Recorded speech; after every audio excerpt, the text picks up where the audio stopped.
Hi folks, and welcome to the Meaningful Money Podcast. This is Season 15, Episode 15.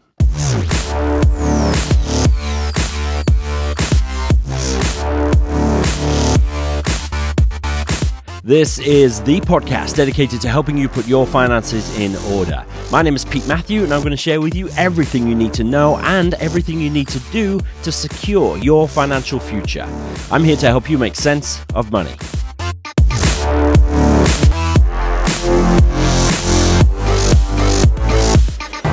Here we are once again. Great to have you with me. What a season this has been. Coming to the end of it now. We've covered a lot of ground. We've talked about setting goals to establishing daily actions, from robust reviews to using leverage. I think we've covered more ground on behavioural finance than we have in the past. And last week we had the inimitable The Escape Artist, Barney White, offering his take on the long journey to FI. Today I want to kind of summarize things really with an emphasis on staying the course over the long term before we end the season next week with the now traditional Q&A session. Okay, so that's where we're going today, just a bit of a roundup, but particularly about staying the course. After that, I'm going to read a review that's been left, talk about next time a little bit more, and what's going to happen over the Christmas period. Yes, I said it, Christmas period. But before all of that, remember, this podcast continues to be brought to you with the help of my very good friends at 7 Investment Management. They've been helping me out here since the spring of 2011. Could not have done this without them, so I'm really, really grateful to them. Please do check out what they're up to. They're at 7im.co.uk. That's the number 7im.co.uk. And don't forget the Meaningful Money branded self-investment platform, which they've built. And if you're looking to get started investing or just diversify your investments or whatever, everything you need to know is at meaningfulmoney.tv/podcastinvest. meaningfulmoney.tv/podcastinvest. Go check it out. Okay, right. I think I've said quite a few times in this season that the journey to FI is a long one. Barney White has said last week that it's an 18-year journey if you save 50% of your income. So for most of us, it's going to be quite a bit longer than 18 years, more like 30 or 40 years on a classic path towards retirement. That being said then, how can you give yourself the best chance of making it to the end and meeting your goals without losing your mind in the meantime? Right, that's what we're going over today. Remember, notes and links from today's show. Everything you need is there. It's the show notes for this episode, meaningfulmoney.tv/pp15. PP stands for Planning with Purpose. That's the name of this season. So meaningfulmoney.tv/pp15. Everything you need to know is there. Let's have a look at what you need to know first. I have to look down now and again just to make sure I'm pressing the right button, otherwise I'll bring in the title music again, so forgive me for that. Okay, first thing you need to know is that you need a vision. Referencing Barney again from last week, he said that he had a very clear vision when he started out early on in his FI journey. He wanted to save £100,000. His logic at the time was that, he could live on $10,000 a year at that time, so that would give him 10 years of self-generated money, if you like. He could live off his reserves for at least 10 years.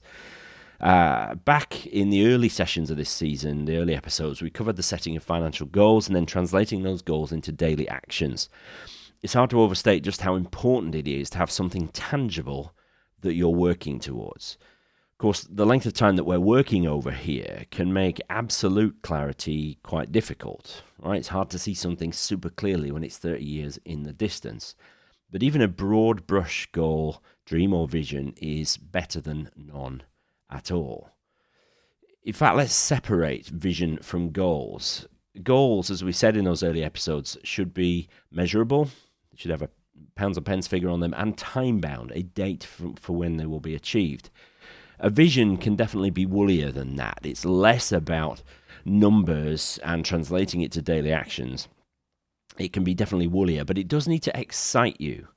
Really, the vision informs the goals, which then informs the daily actions, kind of in that order. I tend to naturally gravitate towards goals.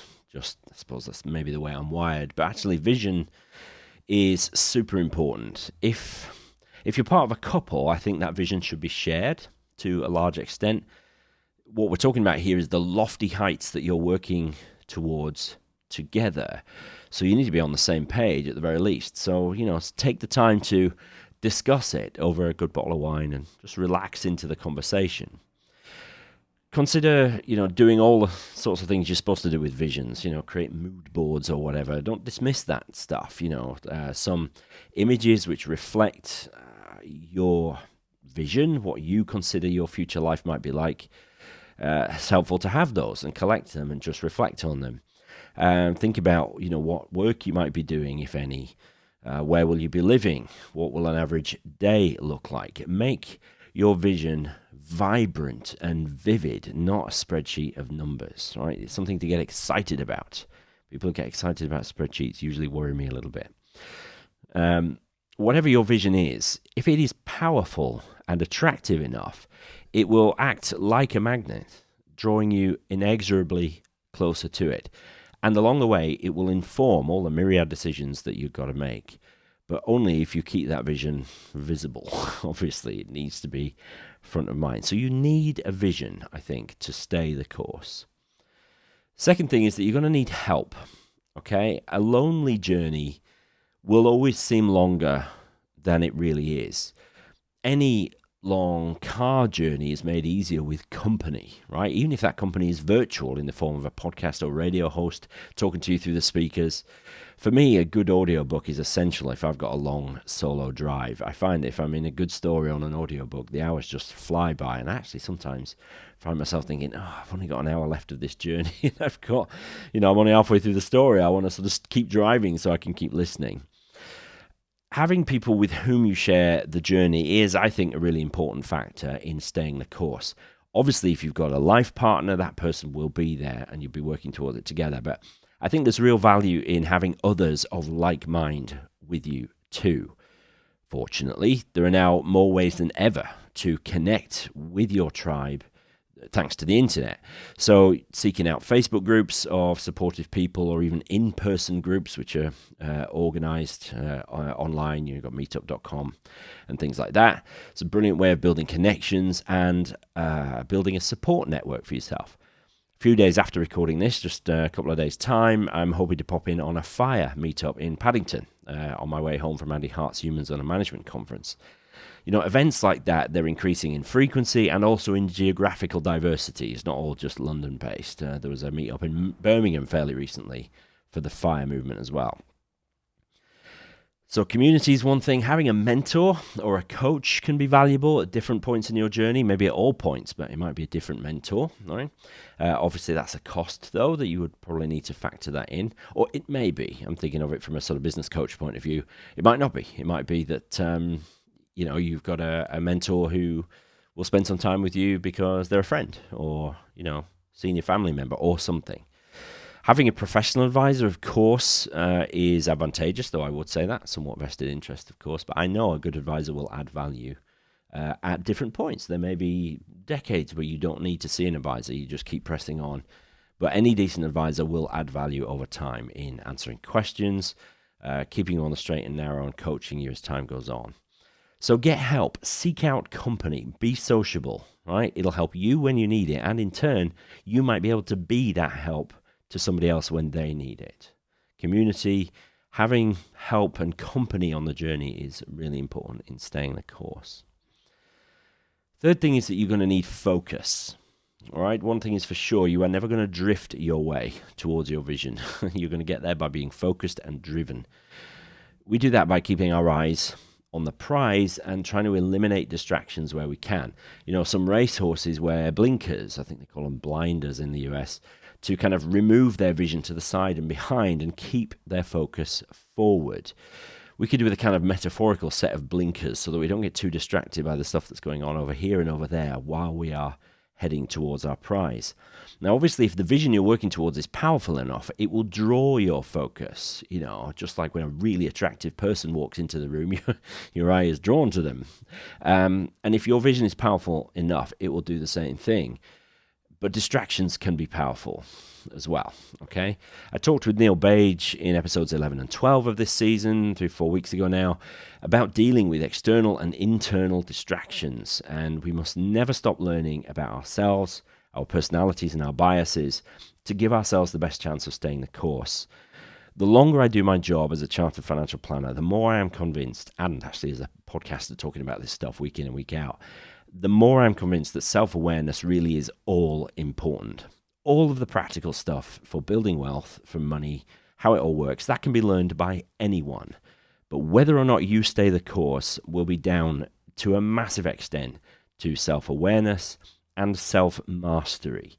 So pursue these things by continually educating yourself, questioning yourself, talking to yourself, and disciplining yourself to stay focused.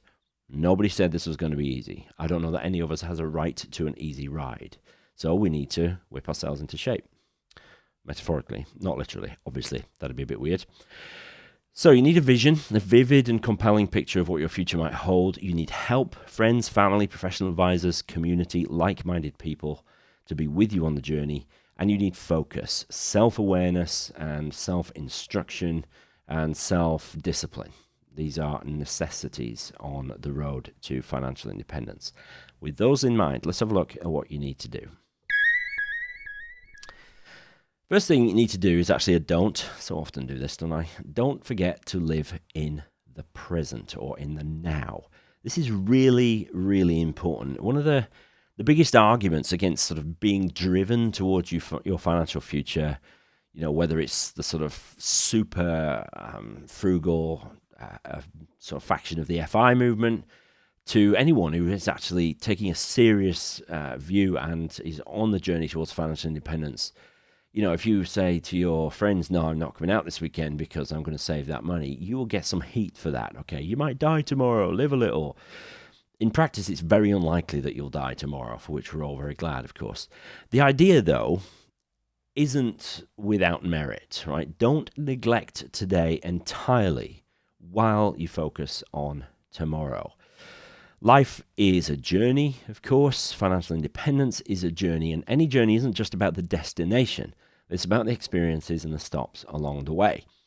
As ever, the goal is to be intentional about every decision that we make. So if we decide to spend our money on something now, then we can do that with gladness in our hearts, having understood the impact on our future plans, and we've reconciled ourselves to that impact.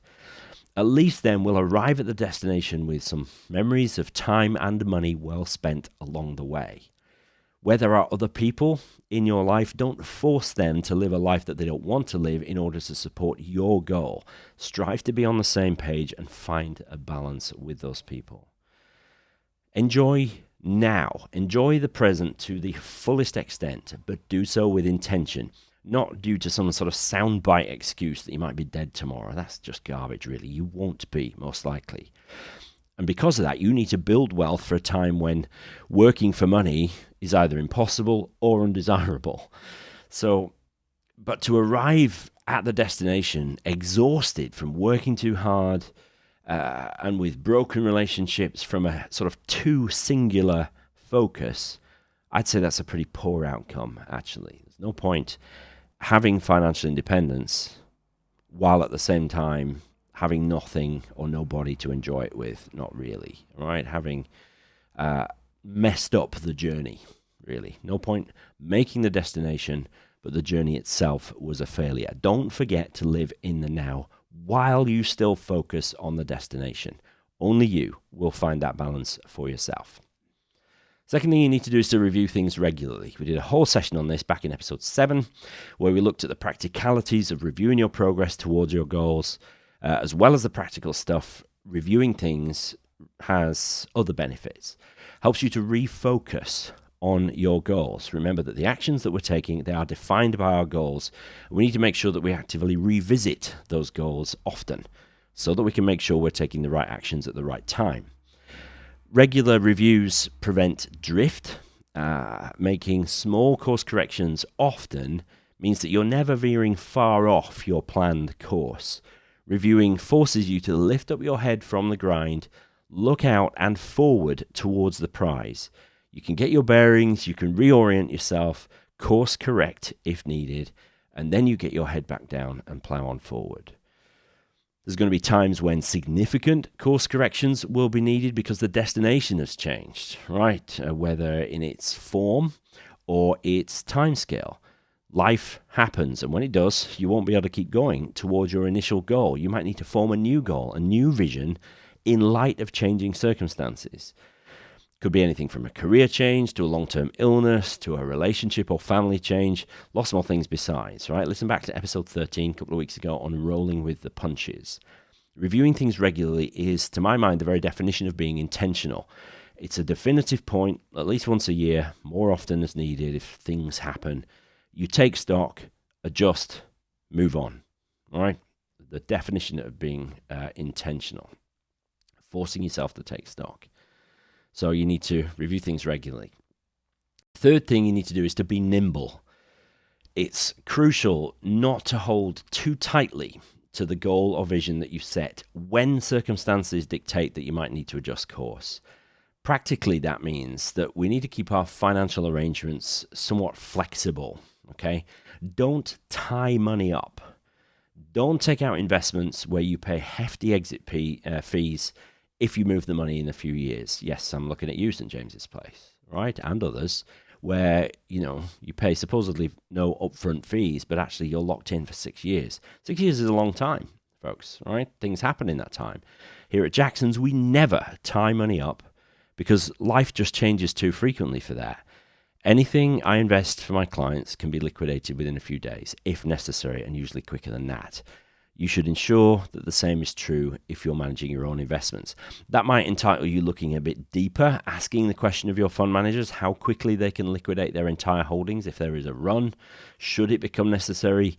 You might not get a clear answer though, okay? So try to stick to physical trackers if possible, and you should be okay in that regard. It's really important to maintain a stoic attitude to whatever life throws at you. In fact, I strongly recommend you take some time to read up on the Stoic philosophy. I'll put a link to a really good intro book to the whole Stoic philosophy thing in the show notes. For me, it's incredibly valuable, and it's really practically applicable to our modern lives, despite this philosophy being born thousands of years ago. It helps to prevent knee-jerk reactions. It helps to have a fairly serene view on whatever happens to you. It really does help promote humility in all of our interactions, right? So if we exercise humility, we don't hold things too tightly because we're aware that we might be wrong and we might need to change. I think clinging too tightly to any path or vision or outcome that we have concocted, that in itself is a form of hubris, I believe. Understanding that there's a universe which is much bigger than ourselves, that keeps us humble. In turn, that helps us to build our plans in such a way as to be nimble in the face of external change. So be nimble. Keep things light. Practically keep your investments flexible and able to change if necessary. Probably you won't need to, but you need to be able to just in case. Don't lock money up. Last thing you need to do is, you ready, to be intentional. That word again. Let me round things off by reiterating this for what must be the 10,000th time, I think. Nobody ever gets where they want to be by accident, right? No Olympic champion fell out of bed and onto the podium. No racing driver passed their driving test first time and then went straight into Formula One. There is always a process of improvement and progress. Nobody reached their financial goals by accident. Now, you might get a leg up along the way, an inheritance, a minor lottery win or something. But for most of us, it's a long journey, right? With a million small decisions to be made along the way, all of which will lead to one great outcome, which is your financial independence. So your success, or otherwise, will be a compounding of all those small decisions over time, rather than a few decisions which seem big in the moment. Should I invest now or wait till after Brexit? Should I put 75% of my money into stocks, or 90 or 100 or 60? These decisions ultimately won't be the be-all and end-all. It'll be the millions of tiny decisions along the way that compound up to get you to the end goal. There is no shortcut to this, I'm afraid, folks. Just to reiterate this again, there's no shortcut, but to be relentlessly intentional, to make every decision in light of your end goal.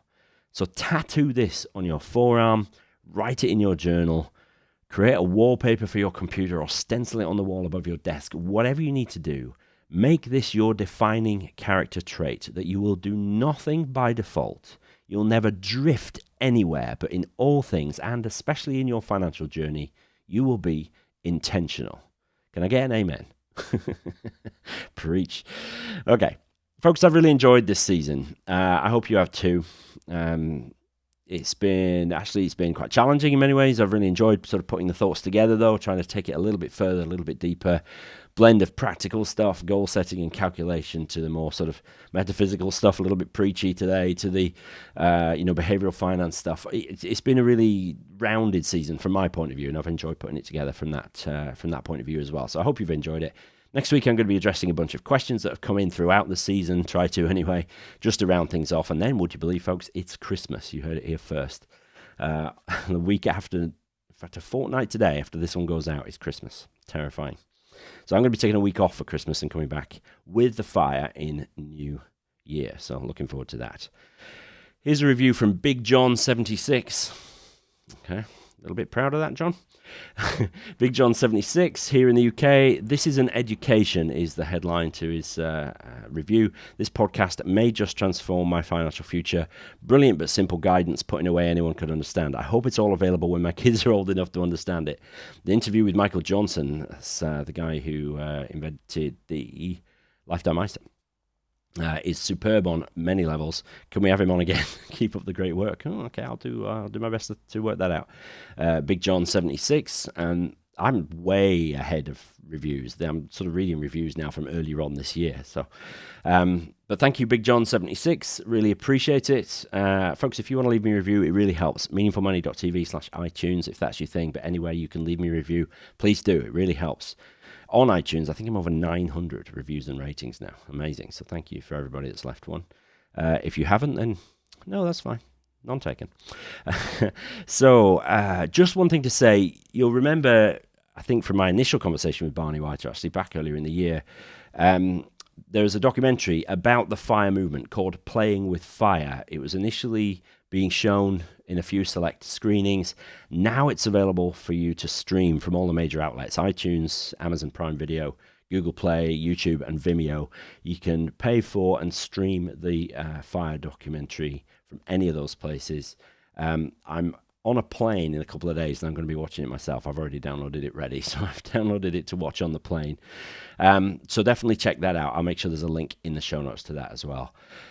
And next week, as I say, we're rounding things off with the Q&A, so I look forward to that. If you've got any comments on today's show, or questions for me, particularly relating to today's show, then do that at the show notes, meaningfulmoney.tv/pp15. Thank you so much for watching, folks. Hope you've enjoyed it. I'll see you next week. Cheers.